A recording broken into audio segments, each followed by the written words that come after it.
சித்தீஸ்வரர் ஆலயத்தில் மாணிக்க வாசகர் குரு பூஜை விழா சிவ வசந்தா தலைமையில் விமரிசையாக நடைபெற்றது.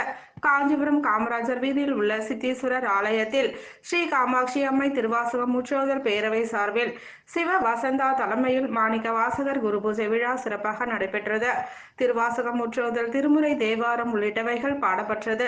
இதில் 100க்கும் மேற்பட்ட சிவனடியார்கள் கலந்து கொண்டு பாராயணம் செய்து வழிபாடு செய்தனர். ஆனி மாதம் மகன் நட்சத்திரத்தில் மாணிக்க வாசகர் நடராஜர் திருவடியை சேர்ந்த நாளை ஒட்டி இந்த குரு பூஜை நடைபெறுகிறது. காலை 9 மணி முதல் மாலை 4 மணி வரை நடைபெற்ற இதில் 100க்கும் மேற்பட்ட இருபால் சிவனடியார்கள் கலந்து கொண்டனர். கலந்து கொண்ட பக்தர்களுக்கு மதியம் அன்னம் பாலிப்பும் நடைபெற்று மாலை பிரசாதங்களும் வழங்கப்பட்டது. வரும் 19ஆம் தேதி ஸ்ரீ காமாட்சி அம்மை திருவாசகம் முற்றோதல் பேரவையில் 500வது திருவாசகம் முற்றோதல் நடைபெற உள்ளதால் அனைத்து சிவனடியார்களும் கலந்து கொண்டு விழாவினை சிறப்பித்து தருமாறு சிவ வசந்தா கேட்டுக்கொண்டுள்ளார்.